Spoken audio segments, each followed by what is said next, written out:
નમસ્કાર ખેડૂત ભાઈઓ, હું પટેલ તુષાર. આજે આપણે ભાવનગર જિલ્લાના તળાજા તાલુકાના બેલા ગામે આવ્યા છીએ. ત્યાં વીડીભાઈ ઘોરીભાઈની વાડીએ આપણે મગફળીમાં મેગા કીટનો ઉપયોગ કરેલો. તો આપણે તેમના ભાગ્યા શકરુભાઈને પૂછી કે મેગા કીટનું રિઝલ્ટ તમને કેવું લાગ્યું, અને શકરુભાઈ 2 વર્ષથી મેગા કીટનું રિઝલ્ટ જોવે અને કયા કયા પાકમાં એ વાપરે છે. તો આપણે એમના મોઢે સાંભળી. શકરુભાઈ, તમે આ મેગા કીટ 2 વર્ષથી વાપરો? હા સાહેબ. તમે કયા પાકમાં વાપરેલી? ધાણા, ઘઉં, સોયાબીન, શીંગ, સૈણા બધામાં રિઝલ્ટ બહુ સારું. એરંડામાં પણ વાપરો? હા, એરંડામાં પણ સાહેબ વાપરેલું. હા. તમને મેગા કીટનું રિઝલ્ટ કેવું લાગ્યું? 100% સાહેબ. અને આ મગફળીમાં તમે મેગા કીટ નાખેલી? હા સાહેબ. કેટલા દિવસે નાખેલી? નાખેલી સાહેબ ફૂલ ઉગડા એટલે તરત, ટૂંકમાં 30-35 દિવસ. હા સાહેબ. હા, 35. અને રિઝલ્ટ કેવું લાગ્યું? રિઝલ્ટ સારામાં સારું સાહેબ. કઈ રીતે સારું?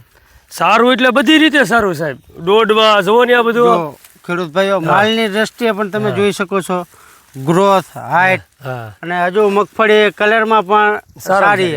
બીજા બધાને વરસાદના કારણે ટૂંકમાં બગાડ છે, આમાં પણ બગાડ નથી સાહેબ. રિઝલ્ટમાં સારું. હા, સારામાં સારું. અને બીજા કોઈ પણ પાકમાં વાપરો સાથે? હા, ગમે સાહેબ. 100% રિઝલ્ટ મેગા કીટ. 100% હા સાહેબ. અમે તો વાપરતા હોઈએ. પૈસા વસૂલ? હા, પૈસા વસૂલ સાહેબ. ડીએપી બીએપી કઈ નાખતા? કોઈ વસ્તુની મેગા કીટનો જ ઉપયોગ કરવાનો સાહેબ. ડીએપી બીએપી કઈ નહીં, મેગા કીટ એક કાફી. હા, કાફી. એક જ મેગા કીટ કાફી. મેગા કીટનો વાયદો, ખેડૂતનો ફાયદો. સાચું ને? હા સાહેબ. હા. Okay, thank you.